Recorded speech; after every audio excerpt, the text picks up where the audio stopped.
They said life gets easier when you do everything right. They lied. You can do everything right and still get crushed, still get ignored, still get betrayed by the very people you bled for. That's the moment most men break. When the applause stops. When the world stops pretending to care. When it's just you and the voice inside that says, maybe you're done. But what if that voice is wrong? What if this moment, this pain isn't your ending, but your initiation? Because the truth is, no one respects comfort. The world only kneels for men who refuse to kneel first. Every storm that came for you was sent to see if you could walk through it with your head high. So here's the question. When everything turns against you, will you collapse? Or will you walk through it, like nothing can stop you? Stay. Don't click away. Because in the next few minutes, you're going to learn how to turn every hit, every loss, every betrayal into the power that no one can take from you. Watch till the end, and I promise you'll never look at your pain the same way again. Walk like everything is against you, and still nothing can stop you. That line isn't motivation. It's a declaration. A promise between you and the chaos that wants to break you. Because here's the truth, no one escapes the storm. Some people just learn to walk through it without flinching. You've been there before, when the weight was too much, when every door closed, when people you trusted looked away, when silence felt like betrayal and your mind turned against you. That's when life whispers the question most men run from. Who are you when everything collapses? Not when you're winning, not when the crowd's clapping, but when it's just you, the dark, and the echo of your own heartbeat. See, that's the crucible of manhood. Not the gym, not the suit, not the paycheck, the stillness between defeat and the decision to rise again. Marcus Aurelius faced it, every dawn emperor of Rome, but prisoner of duty. He didn't escape pain. He wrote to himself about it, reminding his mind to hold the line when the body screamed to quit. That's masculine self-mastery, not dominance over others, but command over yourself when everything else is chaos. Musashi lived that same truth in a cave, sharpening not his sword, but his soul. He had killed men. He had seen blood. But he realized the real battle was within, between impulse and control, between fear and purpose. And you're standing in that same arena right now. Maybe your battles are quieter, a toxic boss, a failed business, a crumbling relationship. But the rules haven't changed. The strong man still bleeds. The weak one still breaks. Here's the thing. The world doesn't hate you.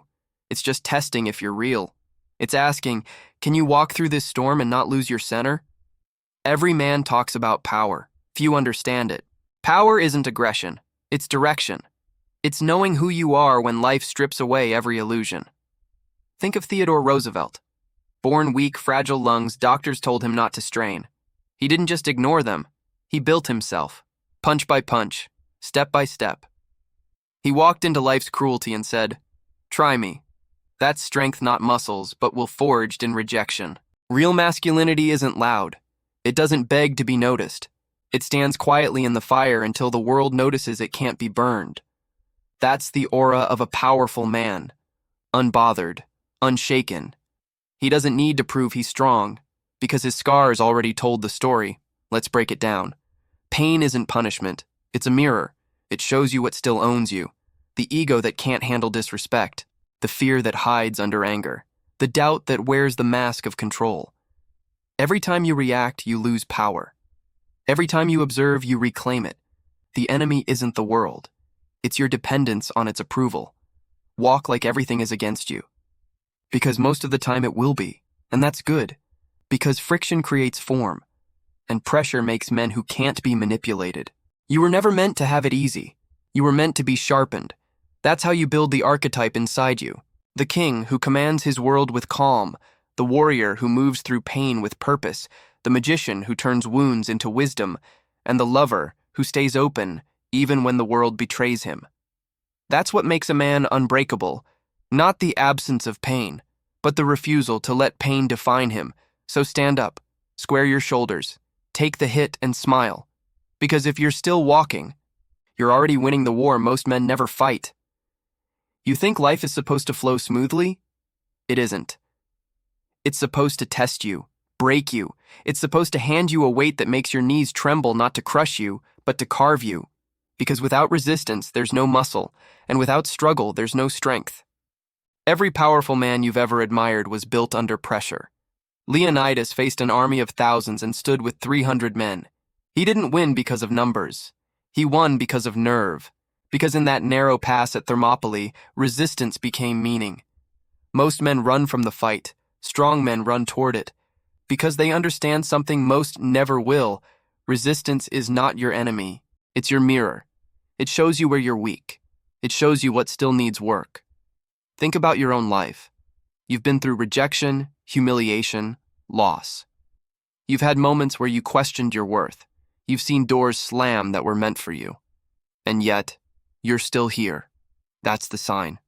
That's the spark of resilience. The part of you that refuses to quit even when no one's watching. That's not ego. That's power.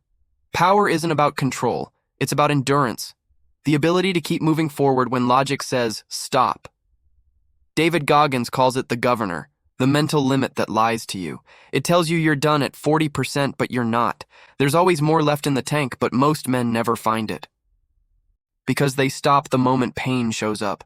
Pain is the gatekeeper of greatness, and every man who wants to master himself must walk through that gate willingly.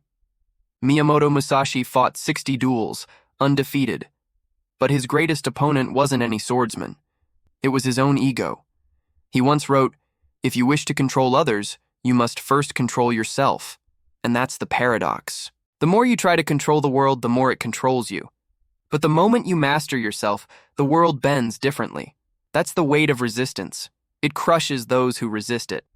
But it shapes those who yield just enough to learn from it. Let's talk about Viktor Frankl, a man who survived the concentration camps where hope went to die. Every day he watched people collapse, not from hunger, but from despair. He realized the truth that most will never understand. That between what happens and how you respond lies the last human freedom. The freedom to choose your attitude.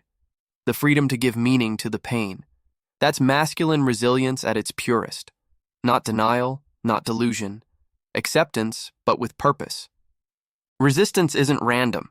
It's custom built. It's designed for you, your flaws, your fears, your unfinished lessons.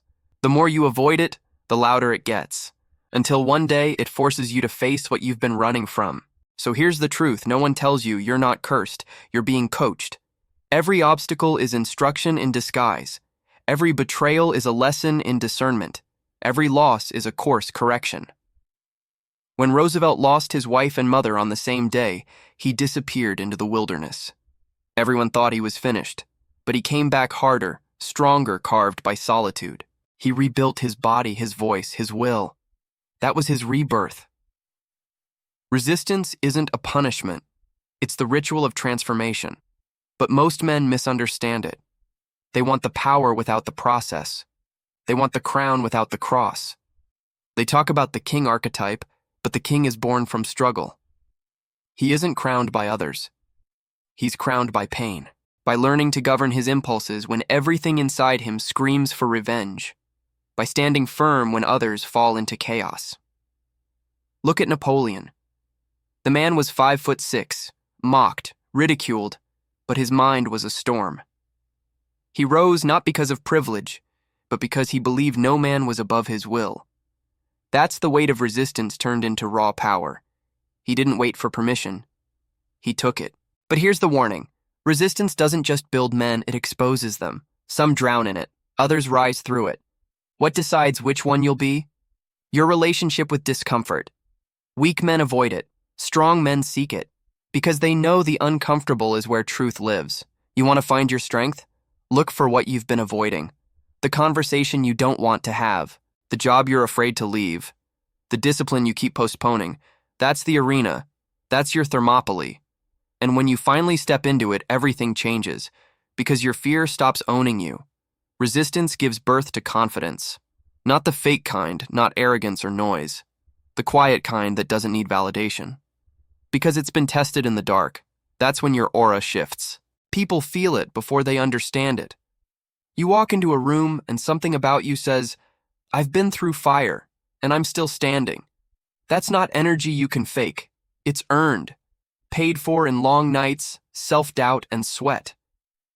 Even Bruce Lee understood this. He said, "Do not pray for an easy life.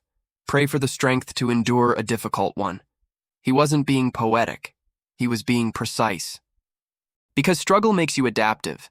It makes you fluid, formless, like water. Every man who's truly free has walked through resistance. He's been laughed at, rejected, misunderstood. But he kept walking not to prove them wrong, but to prove himself right. So if everything feels against you right now, good. That means the weight is still working. That means the universe still sees potential in you. It hasn't given up. Stop asking for things to get easier. Start asking to get stronger, because that's the real secret. The world doesn't lighten the load, it makes you more capable of carrying it. You are not a victim of resistance. You are its student, and when you master its lessons, you become dangerous. Not in a violent way, but in a still way. In the way storms fear the mountain that doesn't move. That's what makes a man powerful.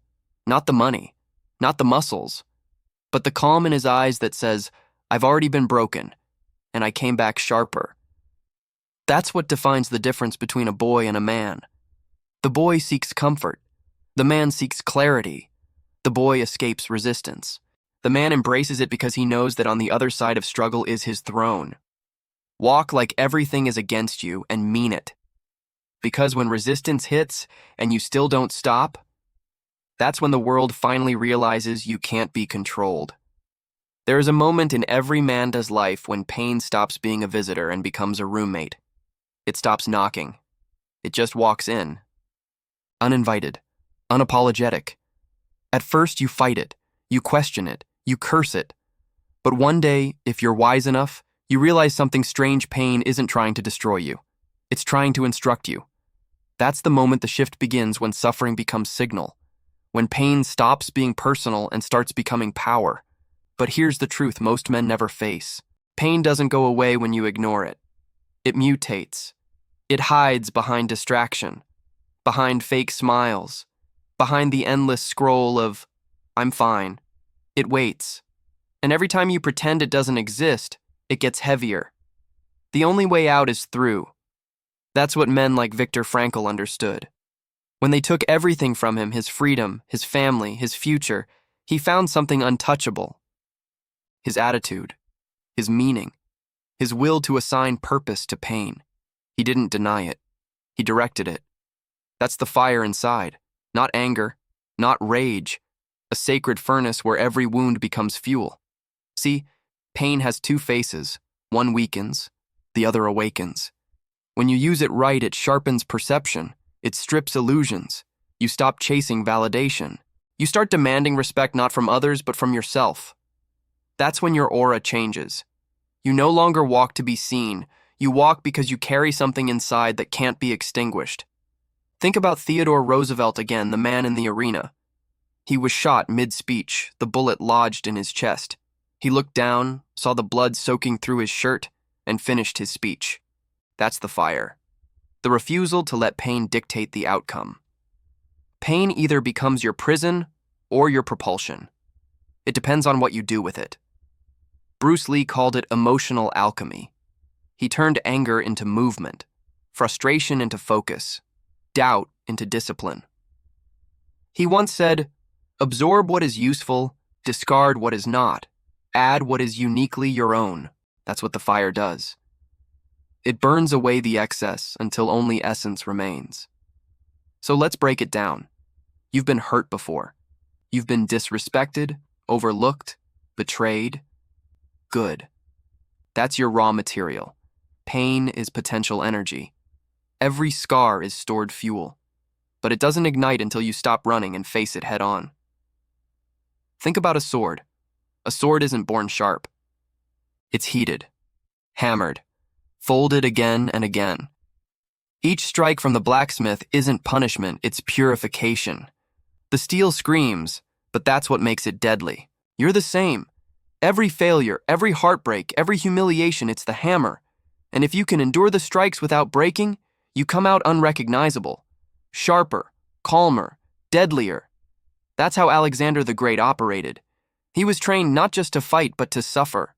He rode into battles bleeding, not because he loved war, but because he loved mastery.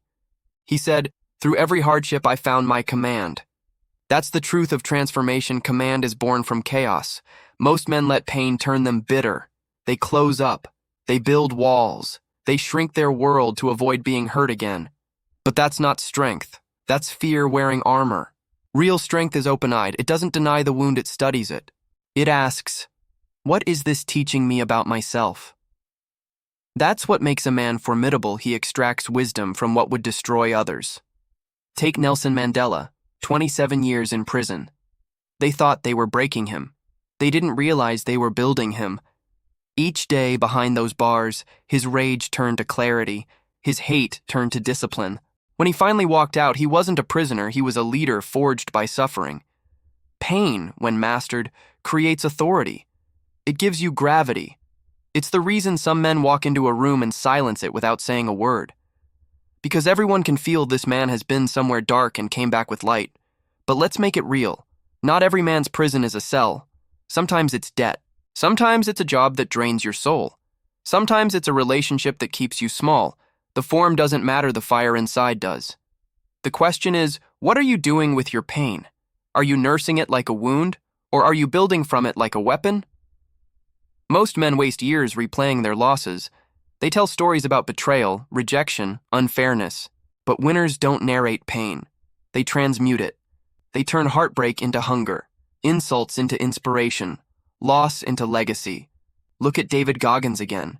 Broken bones, heart surgeries, failure after failure. Yet, he says, I callous my mind. Every run, every rep, every sleepless night fuel for his furnace. He turned his suffering into identity, into energy no one can take.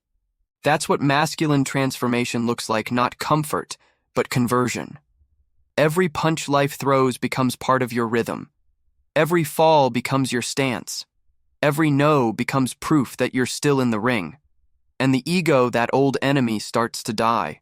Not because it disappears, but because it's finally tamed. The ego seeks validation. The fire seeks evolution. A man on fire doesn't compete. He creates. He doesn't chase power. He becomes it. He doesn't need followers. He becomes an example. There's a quiet authority that comes from walking through hell and not losing your humanity. That's what the ancient archetypes point to. The warrior uses pain as discipline. The king uses it as wisdom.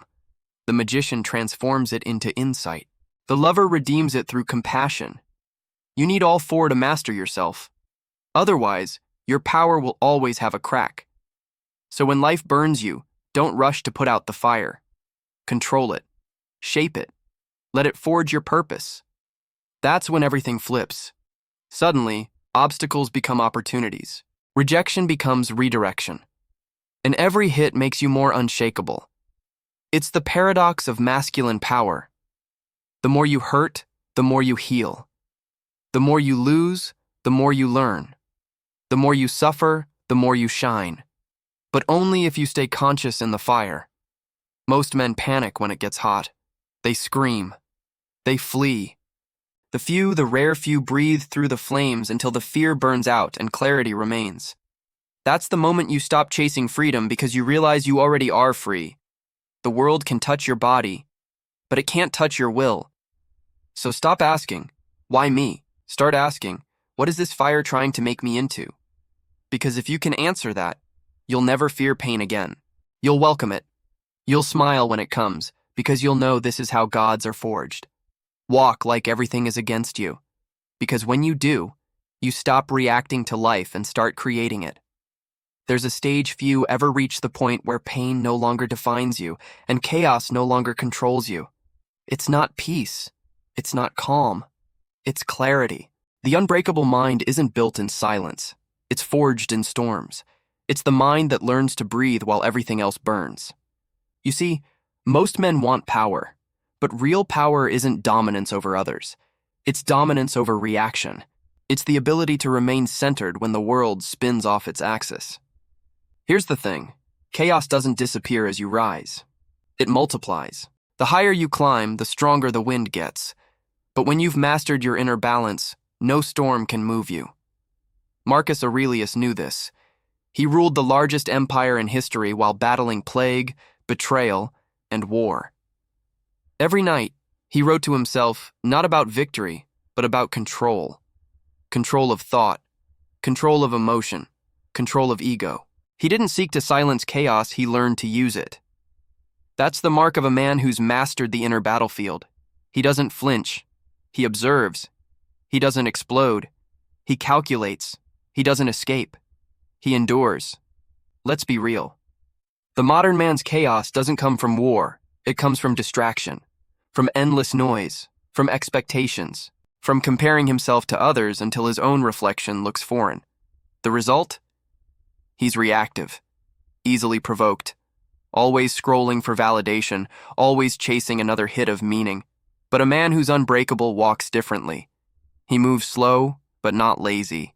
He speaks little, but his words carry weight. He's not addicted to attention because his purpose doesn't depend on applause. That's self-mastery. That's the king energy. It's not flashy, it's magnetic. But to reach it, you must pass through fire, the fire of your own thoughts. You think external battles are hard? Try sitting still with your own mind. Try confronting the noise inside your head that never stops talking. The doubts, the regrets, the fears. Most men avoid that room. The unbreakable man lives there because he understands your world is only as stable as your inner world. Miyamoto Musashi called it the void, a state where thought, emotion, and action move as one. No fear, no hesitation, just presence. That's not philosophy, that's power. When chaos hits, when the deal collapses, when the relationship ends, when your plans crumble, you have two options: react or respond. One drains your energy, the other multiplies it. The unbreakable mind always responds, because it has trained itself to pause. That tiny pause, that second of awareness, is the line between a slave and a master. Epictetus said it best. No man is free who is not master of himself. He was a slave when he said that. But his spirit was untouchable. They could chain his body, but not his perception. He learned that control begins where reaction ends. Here's what most don't realize. Self-control isn't suppression. It's redirection. It's turning instinct into insight, emotion into information, anger into energy. Think of a boxer. He doesn't swing wild at every punch. He studies his opponent, times his counter. He absorbs the chaos, then strikes with precision. That's mastery. The same principle applies to life.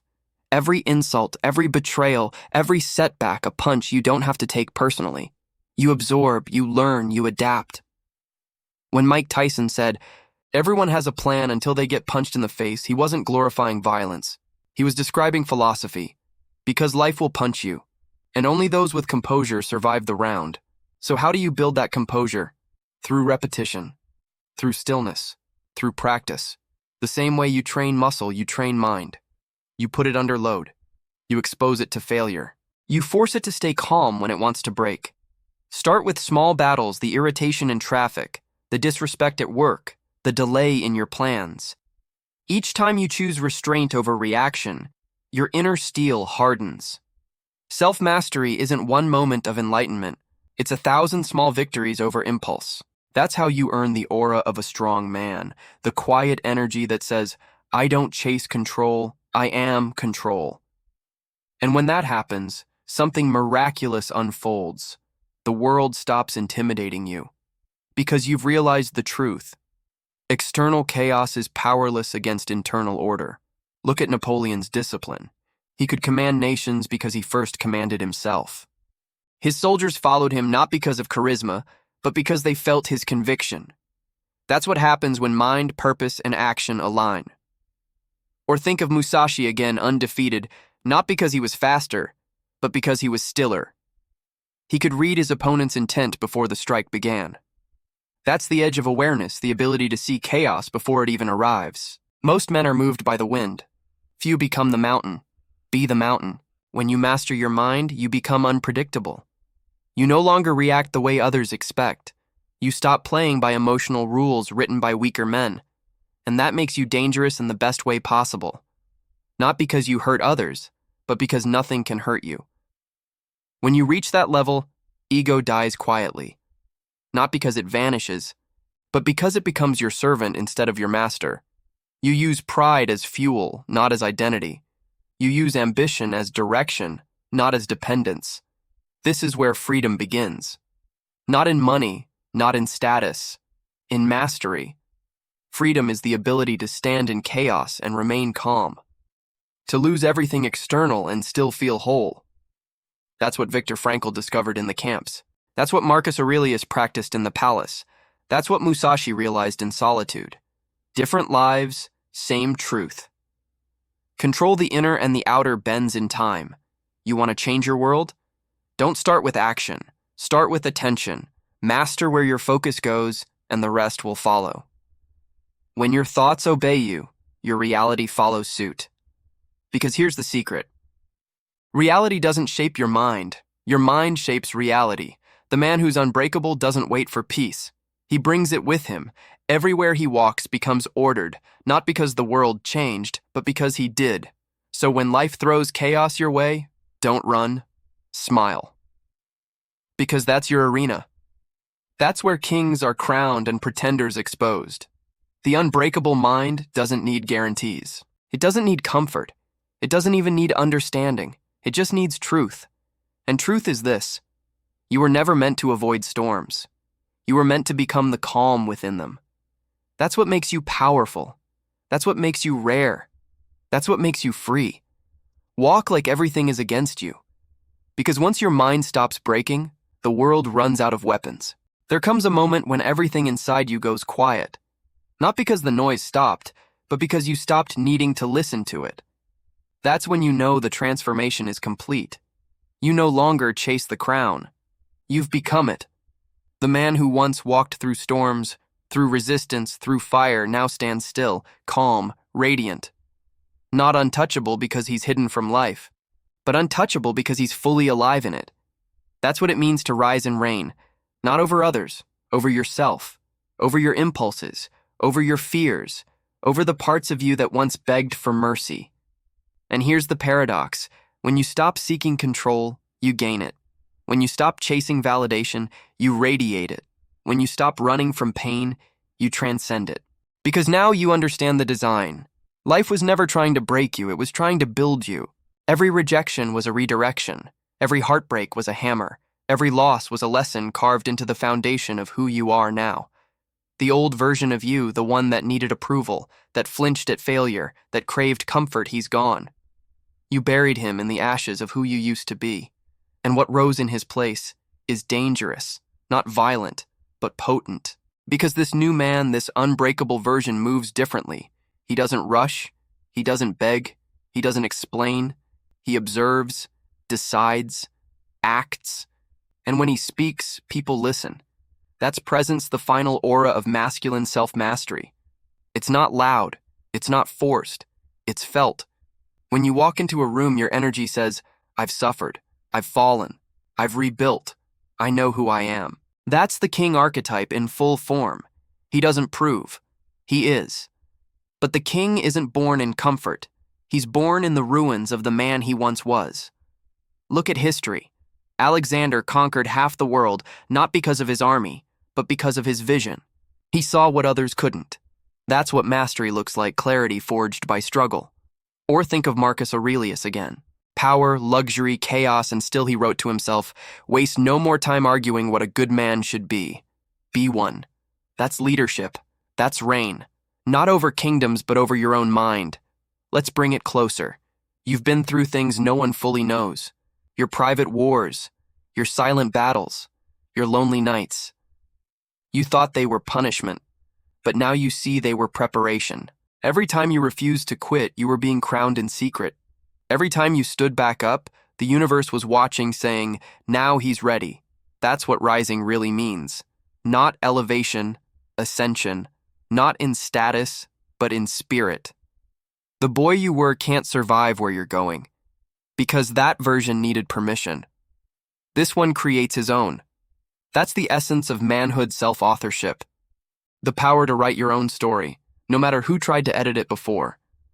When you realize that, something awakens a fire behind your calm. Not the restless fire of ambition, the steady fire of purpose. You stop moving out of fear of losing. You start moving out of certainty that you can rebuild, and that makes you unstoppable. That's why the strongest men you will ever meet don't to brag about their past. They don't need to. Their presence speaks louder than their history. Their calm is their crown. You'll notice something else too. You start attracting differently. Not attention, respect, not followers, brothers. Because true masculine energy calls other strong men higher. It doesn't compete. It elevates. It says, I see your strength, let's sharpen it. That is brotherhood, the silent bond between men who walked through pain and came out forged, not fractured. Leonidas had that with his warriors. They didn't need speeches. They looked at each other and saw the same fire, the same defiance in the face of death. That's the kind of connection the modern world has forgotten. But it's still in your blood, waiting to be remembered. The rules of masculinity haven't changed. They've just been buried under noise. A man's purpose isn't to avoid suffering. It's to transform it into strength. A man's power isn't in dominance. It's in discipline. And a man's worth isn't in what he owns. It's in what he can endure without losing himself. That's the foundation, the pillars, the code. Now here's the revelation. Rising and reigning isn't a one-time event. It's a cycle. Every victory you win becomes the next challenge. Every new level demands a deeper level of mastery. That's why life keeps testing you. Not because it hates you, because it wants to see if you're still real. Power tests integrity. Success tests humility. Freedom tests focus. So don't fear new battles. Welcome them. Each one is proof that you're still growing, that you're still alive in the fight. And when you fall again, because you will, you'll smile. Because you'll know the rhythm now. Fall, rise, reign, repeat. That's the eternal pattern of the strong man. That's the hero's loop. That's transformation in motion. Let me remind you of something Musashi, the undefeated swordsman, wrote the Book of Five Rings near the end of his life. But the true power of that book wasn't his technique. It was his detachment. He said, the ultimate aim of martial arts is not having to use them. That's mastery. When your strength becomes peace. When your fire becomes light.